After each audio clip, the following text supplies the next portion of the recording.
Minister for Education Sean Edward discussed the concerning gender disparity in higher education enrollment, with significantly more women than men pursuing advanced degrees. The minister conceded this lopsided trend and said the government is committed to finding ways to encourage more young men to seek higher educational opportunities. However, he also stressed the need to avoid diminishing the achievements of women who have demonstrated a strong drive for educational advancement. For every 20 teachers we recruit in the school system, 18 of them are ladies. For every 10 principals appointed in the school system, 9 of them are ladies. So there is a bit of a disparity. And I'm saying if we have to look down the road and we want to have a situation that is not lopsided, we have to make a greater pitch for gender parity as far as management roles in society are concerned. But that does not mean in any way trying to diminish the achievement of women. The women have demonstrated that they have this desire to propel themselves forward. They're the ones grabbing at the higher educational opportunities that the state makes available. And you can't fault them for that. But there's also a concern that we are expressing as government. We want to have a society where you have men step into the plate so our young boys can have role models whom they can emulate. Edward said the government is considering a program to drive young men into leadership positions.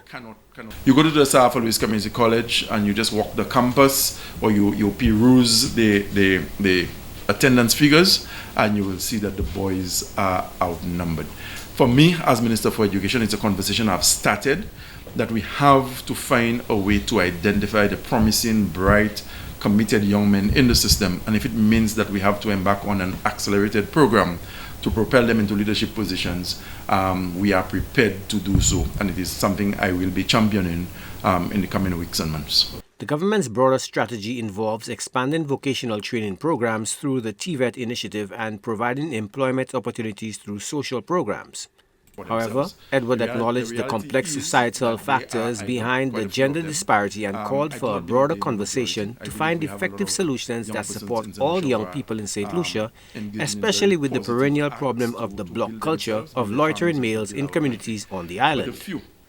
The significant few who continue to just exist and who seem to be very apathetic about a lot of things, we have to find ways to reach them, because it makes no sense where you have a society where you have a handful of individuals doing well and you have another handful who just believe it is okay to just be idle and not wanting to contribute positively.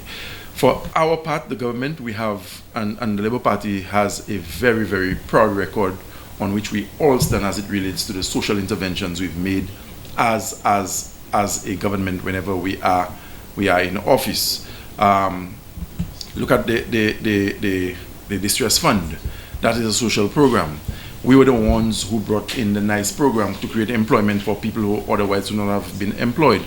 I know many persons have frowned on the STEP program and see it as being insignificant, but they can only speak to the STEP program as being insignificant when they have not endured the circumstances that the people who benefit from STEP have had to live with. So it has to be a balancing act where we will be the government that will create that enabling environment where investors can come in, and as we speak, billions of dollars are being invested in St. Lucia today. Women in St. Lucia are outpacing men in higher education attainment, according to the latest provisional census data, highlighting a growing gender gap in academic achievement. The 2022 Population and Housing Census reveals that women hold nearly twice as many bachelor degrees as men, with 4,520 female graduates compared to 2,506 male graduates.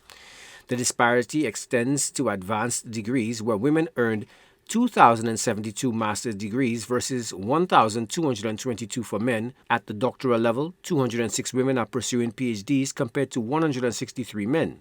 Technical and vocational education remains the only tertiary sector where male enrollment slightly exceeds female, with 1,432 men enrolled compared to 1,294 women. Joachim Duplessis, HDS News Force.